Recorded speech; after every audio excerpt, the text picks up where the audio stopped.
Muy buenos días, 9 y 12 en la ciudad de General Roca, una emisión más de Aprendiendo de la Historia. Y una vez más me olvidé qué emisión era, la 61, 62, ya me olvidé. 14 grados en la ciudad de General Roca, 62, 61. Bien, ahí está, 61, la emisión 61 de Aprendiendo de la Historia. Decíamos, 14 grados en la ciudad de General Roca, por fin se fue la lluvia. Ayer no estaba pronosticado, cayeron piedras. Cayó de todo, espero que no haya afectado mucho la zona de chacras, no haya caído mucha hoja, mucha flor. De eso dependemos todos. 25 la máxima anunciada para hoy, un sol pleno toda la semana a sol pleno, aparentemente, porque el pronóstico del tiempo no es así como muy certero, por eso es un pronóstico. Si fuera una certeza, no se llamaría pronóstico. En el día de hoy, en Aprendiendo de la Historia, como siempre, alguna visita y mucha efeméride, mucho para tratar con el señor Flavio Fernández. Antes de presentarlo al licenciado, le recordamos que nuestras vías de comunicación son mensaje de texto o WhatsApp al 298-459-9173. Nos pueden llamar al teléfono fijo de la radio, 443-1114. También nos pueden ver en Facebook como Aprendiendo de la Historia. Tenemos también un canal de YouTube donde grabamos los programas y las entrevistas. Y tanto en el canal de Facebook como por WhatsApp se pueden anotar por un libro que ahora el señor Flavio Fernández nos va a decir cómo hacerlo. Buenos días, Flavio, ¿cómo estás? ¿Qué tal? Muy buenos días. Muy buenos días a todos. Arrancando octubre, noviembre, este final de octubre que vino con todo. La verdad que es cierto, ¿no? Y eso que nos decía Fraseto, qué complicado que se viene el tema de poder armar un pronóstico cuando los modelos del clima van cambiando. Y pareciera ser que estamos en un lugar que no es el norte de la Patagonia, porque mucha humedad, mucha lluvia, lluvias tropicales, ¿eh? La de ayer sí. Sí, totalmente, esa de sorpresa que te agarran. Y te decía con la manito más o menos porque estaba medio nublado en algunos lugares. Anoche daba vuelta, después de la lluvia, la tormenta como que daba vuelta y... Bueno, a las 12 y pico se largó a llover nuevamente. Exactamente. Estábamos en el estadio Luis Malini y cuando levantamos la transmisión empezó a llover nuevamente. Igual, como me dijo un meteorólogo, nos achacan que le erramos y nos echan la culpa de todos los males. Los economistas le erran todo el tiempo y nadie le dice nada y lo sigue votando. Sí, la verdad que sí, mira, eso no... Tendría que ser algo parecido, ¿no? Exacto. Nadie le echa la culpa de nada. Bueno, Bueno. contanos cómo participar por el libro. Tenemos un sorteo que vamos a hacer del libro de Pacho O'Donnell, que ya hemos decidido enviarle una copia al presidente de la Nación para que lo pueda leer antes de que firme alguna otra cosita por ahí. Que si ahora está Boca River y se desentiende 3 semanas de todo lo demás. Sí, no, la verdad que está complicado el tema. Pero bueno, el libro en realidad lo que trata es la famosa hazaña del combate a la vuelta obligado, escrito por Pacho O'Donnell, que se llama La Gran Epopeya. Es un libro bastante interesante, esto pasó en 1845 en realidad, pero el libro cuenta lo previo y digamos, el suceso que duró varios años, y que usted sabe que comenzó todo con el tema de la deuda, fíjese, la deuda pública, digamos, ¿no? Lo que el Estado debía a los grandes, en ese tiempo las casas de préstamos inglesas, que eran las que nos venían prestando dinero para el desarrollo, ¿no? de un país o de un modelo de país. Baring Brothers y demás. Exactamente, así que bueno, ¿cómo tienen que hacer? Pueden hacerlo a través de, muy bien como decías vos, a través del WhatsApp. 2984-599173. Nos envían los 3 últimos números del DNI. Y si no, también en nuestra página Aprendiendo la Historia, ingresan ahí, ponen quiero el libro, últimos 3 números del documento y ya la semana que viene, la próxima estamos haciendo el sorteo. En noviembre estamos justamente con el combate de la vuelta obligado finalizando, así que ahí le vamos a poner vamos a regalar este libro que es muy interesante, muy lindo leerlo. Pacho O'Donnell lo hace como una novela, ¿no? Poniendo cada capítulo un énfasis importante en lo que pasó. Así que bueno, ahí se va a ir el libro de Pacho O'Donnell, La Gran Epopeya, que es el combate de la vuelta de obligado, que ahora se viene, que es el feriado que están esperando todo el último, ¿no? de noviembre. Claro, porque el 8 de diciembre cae sábado. Exactamente, creo que se pasa el 19, me parece. Acá en Argentina Lunes. No importa los hechos, ni los héroes, nada de eso, pasamos los feriados para donde convenga, así que por ahí lo metemos un viernes, lo metemos un lunes. Mire qué viejo que soy, Sí. que cuando yo era pequeño e iba a la primaria, fines de la década del 70, principios de los 80, Sí. yo soy del 73, no importaba qué día caía el feriado, que por supuesto era mucho menos, era 9 de julio, 25 de mayo, 17 de agosto y, Se paraba ahí todo. y 20 de junio. Claro. Bueno, claro. no importaba qué día caía, por supuesto no se pasaban, ¿no? No, de ninguna manera. Que tampoco sería la queja, pero si tocaba un sábado, si tocaba un domingo, ese día tenías que ir a la escuela, vestido con guardapolvo, por supuesto. Se izaba la bandera, se hacía el acto correspondiente. Al que le tocaba actuar lo hacía. Bueno, pero era un día que a las 8 empezaba el acto. Si faltabas te ponían doble falta. Qué feo eso. Si faltabas te ponían doble falta. Y después, en general, la cooperadora de la escuela, yo por supuesto iba en escuela del Estado, en esa época no sé si existía en la privada, la verdad que siempre fui a escuela estatal toda la vida. Eran pocas, digamos. Y después las cooperadoras hacían una chocolatada con churros, algo, siempre había algo para compartir. Mirá vos. Sábado, domingo, lo que sea. Si caía el lunes el feriado, bueno, el lunes feriado a la escuela. Si caía domingo feriado a la escuela. Claro. Cara de perro. Sí. Y si te podías dar el lujo de faltar porque tenías la falta correspondiente, jamás mis padres me dejaron faltar. Andar a la escuela, tu obligación es ir a la Sí, escuela. era una cuestión, digamos, de precepto, ¿no? Importante. Sí. Escarapela y a la escuela. Sí. ¿Cómo ha cambiado todo? Todo se ha ido perdiendo. Quizás muchos dicen, bueno, para bien, para mal, no sé.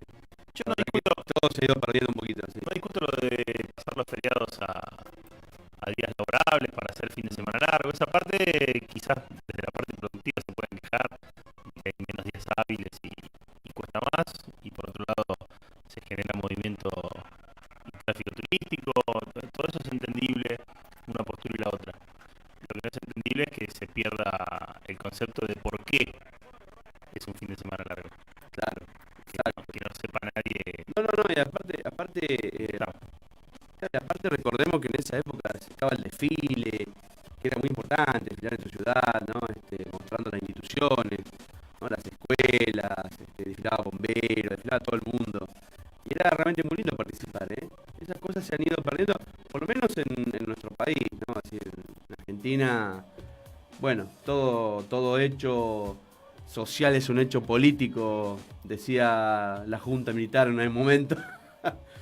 Y todo hecho político, hecho subversivo, decían los muchachos. Bueno, acá todo hecho político en realidad representa, ¿no? Cuestiones muy complejas hoy en día. Por eso... El sistema de pensamiento pendular que tenemos los argentinos hace que las cosas buenas que teníamos por haber sido practicadas en la dictadura automáticamente pasen a ser malas. Claro. Si un desfile cívico se hacía en la dictadura, automáticamente pasa a ser malo. Exactamente. Y bueno, la verdad que no están así, y con eso un montón de cosas, ¿no? Exactamente. Pero bueno, arrancamos Así estamos. con las efemérides del día de la fecha, no nos hagamos más mala sangre por el Dale. pasado, vamos mucho más atrás, porque el 28 de octubre, vamos a hablar de la semana del 28 de octubre al 3 de noviembre, Exacto. ¿sí? Vamos a arrancar con el 28 de octubre de 1538 porque se funda en la República Dominicana. Mire qué lugar raro. La primera universidad de América Latina. Digo qué lugar raro porque es uno de los lugares más pobres. Hoy en Actualmente, día. claro. Y pero imagínate que en aquella época la la región centroamericana era la región de mayor comercio y movimiento, ¿no? de América, ¿no? Fue la primera en ser, digamos, colonizada, fue la primera en ser explotada, por la unión de los dos océanos, por lo que era el Istmo de Panamá. Bueno, en República Dominicana en realidad viene siempre estuvo en disputa si es la primera, porque las universidades en América son muy viejas, estamos hablando del siglo XVI, y estamos hablando de que hay universidades previas a universidades europeas. Ojo con eso. En realidad en Europa no hubo universidades hasta el pasado del siglo XVI, ¿no? La de Oxford es una de las más antiguas, ¿sí? Y la de Cambridge, por ejemplo. Pero después la universidad que se conoce como universidad en República Dominicana tiene que ver con de Santo Tomás de Aquino, porque es una universidad creada por la Iglesia Católica. Todas las universidades de esa época Eran creadas por la Iglesia Católica. eran ¿sí? los dueños del conocimiento. Literalmente, porque tenían las mayores bibliotecas. Exacto. Los libros que no querían divulgar los quemaban y se guardaban una copia. Exactamente. Fue establecida en la ciudad de Santo Domingo en ese momento y era obviamente para los hijos de españoles o para algunos hijos de la élite, ¿no? Para la casta. Exactamente. Hoy en día sigue funcionando, ya no es una universidad obviamente clerical, sino que es una universidad pública, un centro autónomo de enseñanza. 165.000 estudiantes pasan ahí por año, ¿no? Y se compite ahí con la Universidad de San Marcos, que fue fundada en Lima, otro lugar Una hermosa universidad. del sistema colonial, claro, pero la Universidad de San Marcos data con una fecha del 12 de mayo de 1551, ¿no? Ambas son las dos más viejas del mundo, se podría decir, como una organización decana, ¿no? Como una universidad. Bien. Qué curioso, vuelvo a repetir, que los dos países que están en la isla, la española, que son Santo Domingo y Haití, Sí, sean precursores en temas de educación sí, y a su vez sean dos de las poblaciones actuales más pobres. sí. Sobre todo Haití, ¿no? República Sí, sí, Dominicana sí, sí. al lado de Haití es Suiza, Sí, sí, totalmente. pero igual sigue siendo una pobreza estructural bastante importante. Totalmente, ¿no? Toda la región de Centroamérica, ¿no? Salvo Es Costa Rica. Claro. Bueno, pero Costa Rica es un péndulo, podríamos decirlo, un péndulo de Estados Unidos, ¿no? Así, No, Panamá es eso. Panamá con una economía dolarizada. Costa Rica, bueno, tuvo buenos ciclos de gobernantes. Fueron precursores y omitieron toda esa catarata de golpes de Estado de los 60, 70 y la doctrina de las Américas y todo eso, suprimiendo las Fuerzas Armadas. mira, ¿Sí? Ellos determinaron que no necesitaban Fuerzas Armadas, tienen fuerzas de protección, lo que sería una gendarmería, una prefectura. mira. ¿Sí? Tiene acuerdos con sus vecinos, que siempre son bastante belicosos. Y a través de la política trata de trabajarlo, pero sin ese peligro del golpe de Estado. Entonces ha tenido mejores o peores gobiernos, pero no dictaduras. Y tiene una calidad y un estándar de vida bastante superior a lo que es Nicaragua y Guatemala, que son sus vecinos. Sus vecinos, claro. Por eso Honduras. también hoy vemos también el tema de las cuestiones migratorias de Centroamérica, ¿no? Claro, Terrible. Y los ticos no migran, los centroamericanos, los costarricenses no migran. Exactamente. Todo tiene una explicación. Si cuando te quieran vender, no, porque nosotros somos el mejor país del mundo, pero hay 3 millones de ese país. Hay a Venezuela, ¿no? El imperio dice que es una construcción política que Venezuela está en crisis, pero entran 80.000 venezolanos a Brasil por día. Sí, sí, sí. Bueno, Argentina. Argentina. Brasil cerró las fronteras, claramente, ¿no? Sí, vamos a ver cómo le va con eso. Le dejó un... No lo pudo hacer Trump, dudo que lo pueda hacer Bolsonaro. Una frontera, además una frontera como la de Brasil. Sí, nada, imposible. Vamos a ver Imposible. en qué termina ese experimento. Bueno, pasamos al 28 de octubre de 1704. Me pongo de pie porque muere el filósofo inglés John Locke, fundador del empirismo y padre del liberalismo. Liberalismo de verdad. Claro, vendría a Porque ser cada eso, vez que ¿no? escucho que dicen que Macri es neoliberal, una úlcera me va a agarrar. Es claramente uno de los grandes pensadores, ¿no? de la época, influido a su vez por las ideas de Francis Bacon, ¿no? Bacon realizó una importante contribución a la teoría del contrato social, ¿no? Que después va a ser escrita por Rousseau. Pero bueno, es un gran alguien que influyó mucho en las ideas de los revolucionarios, ¿no? De la época.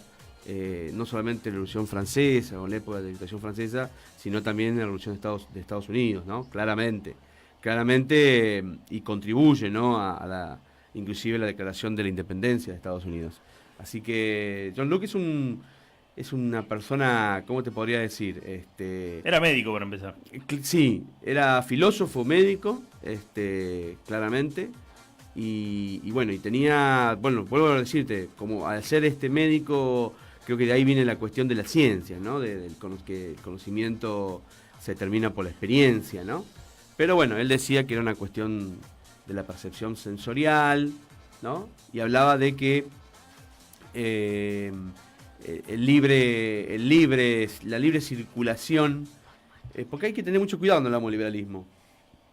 No todos los liberalismos son iguales. Por eso digo que me duele tanto cuando hablan de liberalismo con esta mamarrachada que estamos viendo. Claro, una cuestión es la política, en la cuestión ideológica, y otra cuestión es la cuestión económica, o en la cuestión de la vida diaria, ¿no? Es decir, son cuestiones para mantener separadas. En una época donde el sistema de castas era intocable, él dio por tierra el innatismo, le decía él, claro, y el determinismo, ¿sí? O sea, nadie nace de una forma o de otra, y hablamos ya no de cuestiones de sangre, sino de cuestiones intelectuales, ¿sí? La claro. formación, para él la formación era más que la herencia. Claro. Y más allá de la genética y determinadas cuestiones que en esa época no se conocían, hizo un estudio muy profundo sobre eso. Claro. Así que, bueno, aprovechamos para mandar un saludo al profesor Sergio Romero, profesor de filosofía que está cuidando a los nenes en casa. Esperamos que venga un día. Él podría explayarse mucho más en las cuestiones filosóficas, ya que está formado en eso. Pero bueno, nosotros intentamos explicarle a la gente que John Locke es una de las personas claramente de las formadoras del pensamiento del liberalismo, pero dejó muchas ideas, ¿no?, sujetos a lo que es la cuestión social, la cuestión política y también, ¿por qué no?, la cuestión económica, ¿no? Y también metió el tema de la propiedad privada, ¿no? Es decir, que no se garantiza en su contexto. John Locke no es absolutamente brillante, ni mucho menos. Uno puede estar de acuerdo con algunas cosas y otras no, y otra hay que tomarla en el contexto de la sociedad en la que está escrito eso. Yo, por ejemplo, me quedo con un pensamiento de John Locke, político, que habla de los contratos. Claro. ¿Sí? Que de ahí que viene su influencia en Rousseau, que también habla del contrato social, justamente. Él hablaba del contrato de unión, ¿sí? Habla de que obliga a las partes, estamos hablando de la sociedad, obliga a las partes para conformar una sociedad, y eso forma las bases de la sociedad civil. Exactamente. Y después el contrato de sujeción, que es el ligamento de los hombres a determinada construcción política. ¿Qué quiere decir esto? Creemos una sociedad en la que todos tengamos derechos y nos llevemos bien y haya determinados acuerdos para llevarnos bien, y esa sociedad se tiene que someter a determinadas leyes, tiene obligaciones. Exactamente.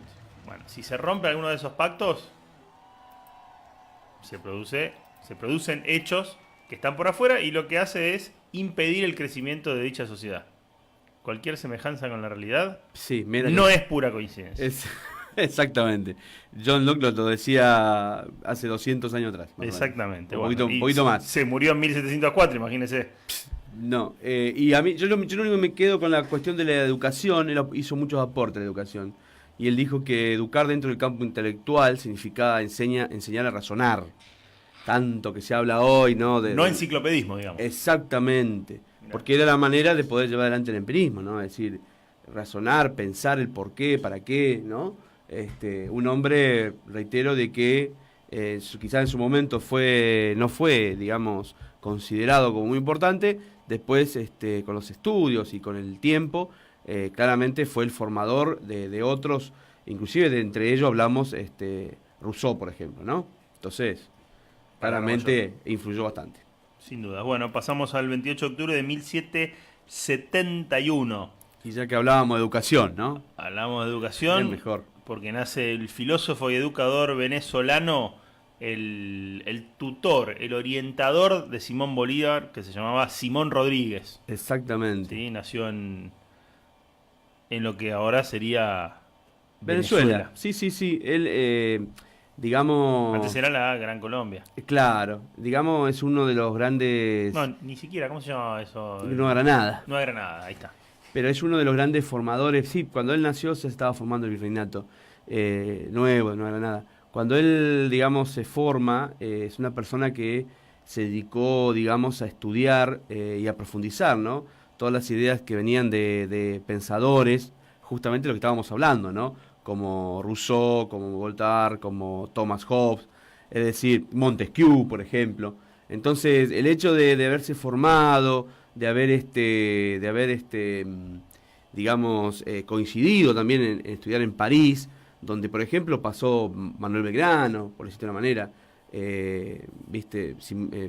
Francisco de Miranda, es decir, eran todos formadores personas que se formaron con las ideas de estos pensadores, que terminan siendo por decirlo de una manera, los escultores de la época de la que es la parte de rebelión o de intento de revolución en el continente americano, ¿no? Si bien Simón Rodríguez no tomó la espada para liberar Venezuela, formó el que sí lo hizo, y que uno por ahí quizá denosta mucho a Simón Bolívar, porque en realidad él venía claramente de un hijo de la élite criolla, ¿no? del continente americano. Después, entre esas idas y vueltas entre Europa y América, termina claramente asentando cabeza, se podría decir, con todo lo que había aprendido de Simón Rodríguez. Un gran educador, un gran pensador, un gran formador, ¿no? Y de ahí sale ese proyecto, ¿no? Bueno, seguimos en el 28 de octubre, ya me estaba adelantando porque hay tanta y tan buena música para hoy que ya estaba viendo con qué empezar. Qué capo con la música. Vamos a ver con qué arrancamos. Vamos a arrancar con Charly García. La genio. semana de su nacimiento. Genio. Decíamos, nos vamos al 28 de octubre, esta vez de 1908, porque en Paso de los Libres Corrientes nace el doctor Arturo Frondizi, abogado y político radical. Fue presidente de la Nación entre el 58 y el 62, fue diputado nacional, fue fundador del Movimiento de Integración y Desarrollo. El famoso MIT. Exacto. Que es que duró varios años después de su... Sí, lo siguió el que fue su asesor, ministro de Economía, que era Rogelio Frigerio. No, Rogelio es el actual. El que está con... Ese que el padre debería ser. No sé si es el padre o el tío del Frigerio actual. Ajá, mira. Sí, nada que ver. Lamentablemente siempre nos tocan las versiones malas. Arturo Frondizi, claramente uno podría analizarlo, fue, digamos, el político en un momento difícil de la Argentina, porque va a asumir las elecciones, unas elecciones muy difíciles.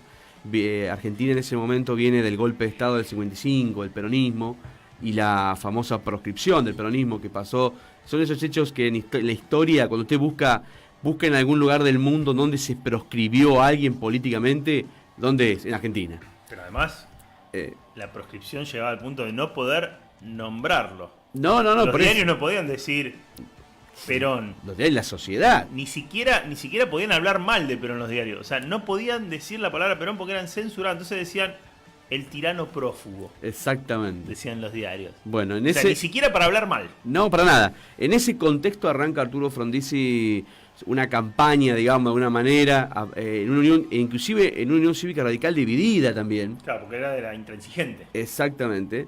Y que termina en unas elecciones realmente muy complicadas porque obtiene solamente el 21 y moneda por ciento de los votos para ganarse y quedarse con la presidencia del país, en un intento de retomar esos años que habían sido realmente muy violentos en la Argentina con la proscripción del peronismo, pero cuando inclusive se habla, ¿no?, de ese famoso contexto que lo lleva a la presidencia, que es en teoría un acuerdo, digamos, entre Sábanas con Perón, donde si él ganaba iba a hacer que Perón volviera, ¿no? Digo entre Sábanas porque no se hizo público y no se conocía. ¿Qué término curioso entre sábanas? Pero bueno. Oculto. ¿Está bien? Termina siendo, digamos, en ese momento se enfrenta con Balbín, el otro exponente radical en las elecciones, le gana por muy poquito y lo primero que hace en su política es, si bien es continuar con algunas cosas que había impuesto el peronismo, que se habían llevado adelante con el peronismo, lo primero que hace es, en algunas, torcer. Él había escrito un libro hacía unos años atrás, cuando Perón todavía era presidente, que un libro muy famoso, que anda dando vuelta por ahí, se llama Petróleo y Política, y hablaba sobre los contratos petroleros entre Juan Domingo Perón y el Standard Oil de California, de Estados Unidos, que hablan también de una época complicada, ¿no? Una época rara, esa famosa nacionalización, entre comillas, que no era tan así, y Frondizi lo pone al descubierto, apenas asume, ahí se vuelve a echar de enemigo a todo lo que quedaba del peronismo en Argentina, y comienza a llevar adelante, claramente, comienza a llevar adelante la cuestión del desarrollismo, unas ideas de la época, ¿no? De la época de la década del 60 que se venían, digamos, desarrollando en varias partes del mundo, que son ideas nada más que son impulsadas por el Estado. Es como que el Estado quiere modernizar todo e intenta llevar adelante una industria, ¿no? Incipiente, más allá de la industria que venía siendo elaborada por el peronismo, una industria apoyada por el campo, una cuestión agrícola. Recuerden que el campo es el motor de Argentina, desde la época de Roca hasta el día de hoy, es el motor, es el que pone, digamos, el aporte económico, y en eso se apoya también Frondizi, y elaborar cuestiones que tienen que ver con industrias más modernas, industrias nuevas, o que puedan explotar y que puedan lograr. Pero estamos en la década del 60, ¿sí? Y la década del 60 es una década muy complicada, de muchas rebeliones. Recuerden en Centroamérica la Revolución Cubana, en Estados Unidos el asesinato de Kennedy. Es decir, es una época realmente... Le tocó... ¿Cómo sería el resumen para que la gente lo entienda? Frondizi gobernó en un momento difícil, con buenas ideas, algunas de ellas bastante importantes, pero con un contexto totalmente abrumador. De tal manera que Rogelio Frigerio es el ideólogo, ¿no?, de la cuestión económica que usted mencionaba, y claramente que también es parte del pensamiento del MIT, ¿no? Del Movimiento de Integración y Desarrollo. Vuelvo a reiterarle, de una manera muy complicada por lo que significaba en ese momento el contexto mundial de la Unión Soviética, Estados Unidos, del comunismo, y de tal manera que él lleva adelante un plan que se va a llamar el Plan Conintes, que creo que ese es el que le pone, digamos, de alguna manera el inicio a una presidencia, marca la presidencia de él, ¿no? Con un inicio bastante complicado y de alguna manera resolviendo algunas cuestiones por la fuerza, y después termina siendo claramente restringido por eso mismo, ¿no?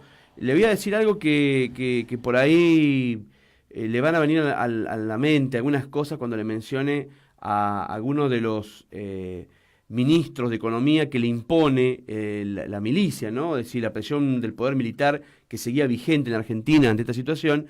Uno de ellos son Álvaro Azogaray y Roberto Alaman, ¿no? Son dos economistas que van a influir en la época de Frondizi, que no va a cumplir con su mandato, va a ser derrocado 29 de marzo del año 1962, en uno de los... El famoso golpe... Este sí que realmente fue un golpe de Estado cívico, porque inclusive se le entrega el Poder Ejecutivo al quien era el ministro de la Corte, ¿no? José María Guido. Si nos ponemos a analizar este golpe, si nos ponemos a analizar el golpe de Perón, que fue un golpe cívico-militar... Pero terrible, ¿eh? Pero muy cívico. Muy militar, pero muy cívico, también, porque el radicalismo lo apoyó muchísimo. Sí, y entre otros sectores. Sí, y además desembosadamente, no actuando en las penumbras. Este fue otro golpe cívico importante. Sí, totalmente. El de Ilia fue otro golpe más cívico que militar, le diría. Sí. Y si nos ponemos a analizar, hay componente, el del 76 también. Hay más componente civil que militar en todos los golpes. Sí, eso siempre hay que dejarlo claro, ¿no? Es decir, los golpes de Estado nunca fueron netamente militares, tienen que ver la milicia, digamos, es parte, porque claramente es el que lleva el poder, ¿no? La fuerza, exactamente.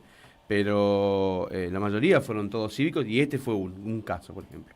De ahí se retiró Frondizi de su vida, digamos, comenzó a escribir, obviamente, ¿no? Uno empieza después a hacer su biografía, y dentro de su biografía, bueno, va a contarnos todo lo que le pasó, que él cree, y yo también considero lo mismo que cree Frondizi, que la división de la Unión Cívico-Radical fue una de las cuestiones que más lo perjudicó en su gobierno, ¿no? Más allá de la fuerza de las milicias. Pero bueno, le tocó gobernar en un contexto mundial muy complicado a don Arturo Frondizi, que pasa a la historia como uno de los presidentes que intentó por lo menos llevar adelante algo, un modelo, intentó llevar adelante un modelo, no pudo realmente, pero es otro lo que tenía un modelo en la cabeza, y eso es importante, señor Paz. En ese sentido, y al igual que otro radical posterior como Raúl Alfonsín, haciendo gala de una frase del radicalismo de ese doble pero no se quiebra.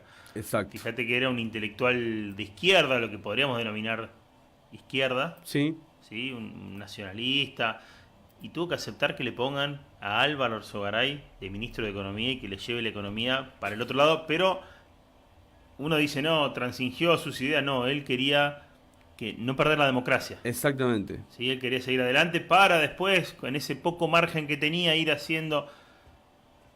Alguno podrá decir, no, las ideas no se negocian, es esto o es nada. Bueno, no está mal.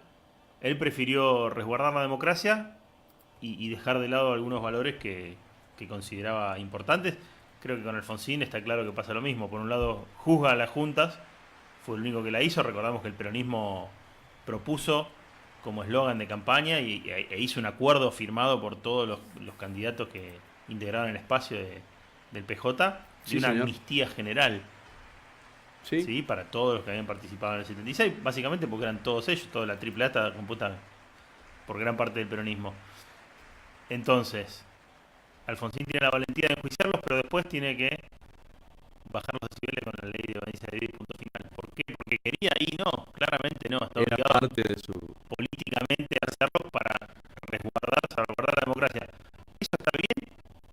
No lo sabemos, está mal, tampoco nos corresponde decirlo, son circunstancias y decisiones de personas en el contexto histórico. Ya se me adelanta, ya vamos a hablar del 30 de octubre y el retorno a la democracia del doctor Alfonsín, que fue bastante importante para la Argentina. Sí, porque venía leyendo el guión Capo, bueno. salté. Nos quedamos, terminado el 28, ¿le parece? Dale. Con Bill Gates.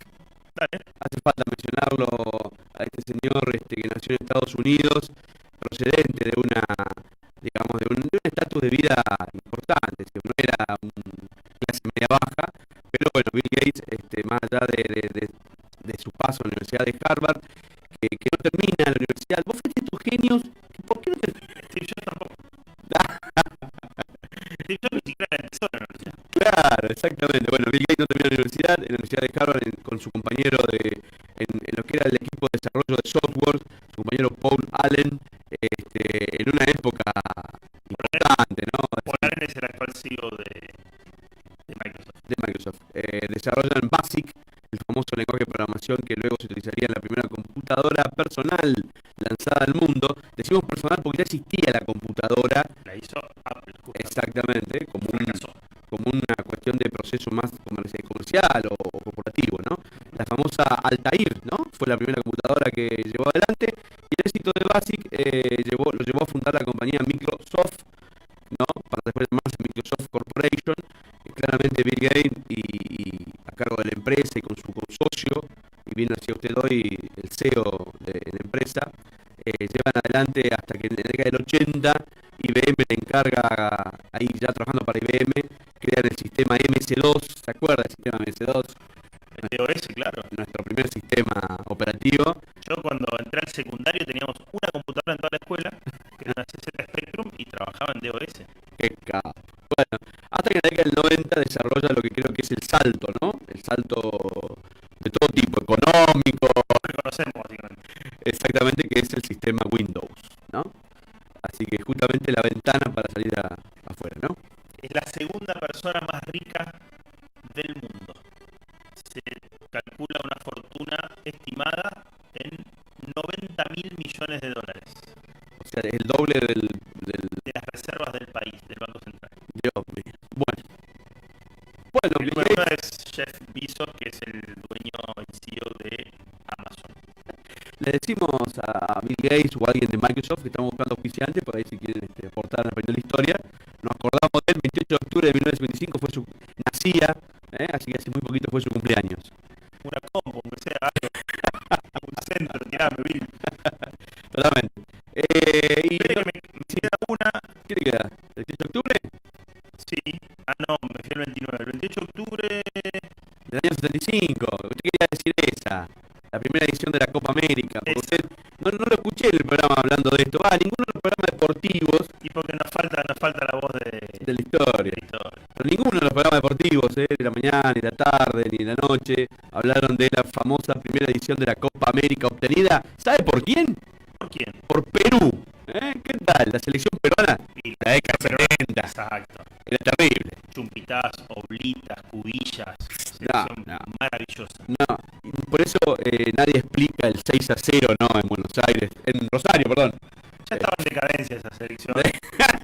Sumada a algunos hechos que, bueno, Bueno, el 28 de octubre del año 75 se jugaba por primera vez esta Copa América, una de las copas más legendarias, ¿no? Del fútbol profesional, señor Faza. es la América. primera copa a nivel continental que se juega antes de la Copa de Europa. Mira vos. No con este formato, se llamaba Liga de las Américas. Claro, exacto. Copa de las Naciones se llamaba. Bueno, y en esa época jugaban en grupos y ganó los dos grupos, perdió en uno de los grupos que gana Brasil, al Brasil de 70 también, ojo, no es una... No es cualquier Brasil. Exacto, pero jugaban partido de vuelta, después pierden Lima, pero como igualan en goles tienen que jugar una final con Colombia, o sea, gana 3-1, pierde 2-0, y jugaron una final en Colombia, ganando 1-0 con un gol del peruano Hugo Sotil, y ahí termina consolidándose campeón. La primera selección que gana la Copa América es nada más que Perú. Bueno, dos más cortitas antes de irnos a la Dale. primera efeméride musical. Dale. La primera, en 28 de octubre de 1959, fallece Camilo Cienfuegos. El comandante del pueblo. ¿Sí? Camilo Cienfuegos Gorriarán se llamaba. Usted, la verdad que queremos salir a la pausa y usted nos mete en un quilombo porque Y sí. hay mucha controversia con Camilo Cienfuegos. Y la misma que Marchel, que lo liquidó Fidel. Pero No hay ninguna controversia. a este mucho más todavía, porque era realmente la gran cara popular del pueblo, el que realmente reclutaba gente para la revolución era Camilo Cienfuegos. Perdóname, al Che lo mandó al muere, a este directamente lo desapareció. Lo mató, sí. Desapareció y apareció después muerto, ¿no? Un 28 de octubre del año 1959, cuando estaba en pleno proceso de revolución. Era realmente el más carismático, ¿no? Y el más emblemático de la revolución, Camilo Cienfuegos. Y Así el que más quería la democracia. Sí. Sí. A pesar de que su papá y su mamá lo habían formado del anarquismo, creo que eso a veces te enseña algunas cuestiones. Pero claramente el que más tenía aprecio y sentido por la democracia y por la justicia. Por Mirá, último, la última efeméride mía, bueno, Base Marambio. En 1969 se funda la base aérea Vicecomodoro Marambio de la Antártida, que hicimos hablar la semana pasada, estaban justo en el cambio de dotación. el cambio de dotación, Pero ya vamos a volver a llamarnos a la gente de la base Marambio. Entre el 28 y el 29 fue la fundación de la base Marambio, que es la base en la Antártida con personal permanente, la más importante de todas, porque es el puerto de ingreso al continente antártico. Tiene una pista aparte de la base Marambio, hoy también Chile cuenta con una base, Bahía Esperanza, pero ambas son las dos que tienen pistas para aviones con ruedas. Porque después todas las demás bases en más profundidad al polo sur tienen aeródromos, pero con pista con esquíes. Exacto. En cambio la base Marambio tiene la posibilidad de poder utilizar unos aviones grandes, que justamente el sábado pasado hizo el cambio de dotación, ¿no? 28-29 de octubre. Pensé que iba a hablar de Cristina Fernández de Kirchner. En el 2007 Claro. era elegida. Y después vamos a volver a la pausa porque hay algo que la va a relacionar. Sí nos gustaría decir que la Argentina ya tenía en su haber histórico a la primera mujer presidente que había heredado el poder por ser la vicepresidenta, ¿no? Es decir, precisamente Isabel Martínez Perón. Cristina Fernández de Kirchner, hay que decirlo, más allá de que uno pueda estar a favor o no, de acuerdo o no, fue la primera mujer presidenta en obtener en elecciones su candidatura, ¿no? Sí, claro, 2 veces. Sí, en toda América, No, ¿sí? notable. Así que la verdad que después vamos a volver a hablar un poquito de eso. Bien, ahora nos vamos. Antes le quería decir, hace poquito hubo un hecho policial en las bases antárticas, porque me acordé de lo que dijo de la pista chilena, porque 2 científicos rusos tuvieron una encarnizada pelea y uno apuñaló a otro. Y usted dice, ¿qué tiene que ver con la historia de esto? Bueno, ¿En la Antártida fue en la eso? Antártida, sí. ¿Y ahí qué se? Eran dos científicos. Lo tuvieron que evacuar vía Bahía Esperanza, Ah, mira, vía Chile. mira. ¿Usted sabe por qué fue la pelea? No. Hay que estar ahí meses y meses. Sí, no, imagino. Un año mínimo, mínimo un año. Bueno, una de las pocas cosas que tienen para hacer es justamente escribir y leer. Eran dos lectores empedernidos, casi enfermizos. Y uno tenía la costumbre de decirle cómo terminaba el libro al otro. No, no, lo spoileaba. Lo spoileaba. Lo primero que dije cuando me enteré es, está bien que lo apuñale todo. Si usted no quiere que le spoileen el libro de Pacho Donel, La Gran Epopeya, Mande un mensaje. 2984 59 91 73 Sí. para no tener que apuñalar a nadie que te cuente el final. Le acabamos de mandar un presente al presidente que estuvo en la ciudad de Río Cuarto, Manuel Baigorria, en el sur de Córdoba, visitando la rural. Le mandamos un libro de esto para que pueda leerlo antes de firmar un contrato o algo más. Sin comentarios, nos vamos a la primera efeméride musical porque el 23 de octubre de 1951 en el barrio de Caballito, Ciudad de Buenos Aires, nace el músico más influyente de la historia del rock nacional, el señor Carlos Alberto García Moreno, el gran Charly García. Un genio. La Máquina de Hacer Pájaros, Cerú. Sorprenda, no, ¿qué va a poner? Porque lo que ponga es Y a mí me gusta mucho la plaga que hizo para MTV en una etapa oscura y a su vez mágica de su composición musical. Nos vamos con Funky y ya volvemos en Aprendiendo la Historia.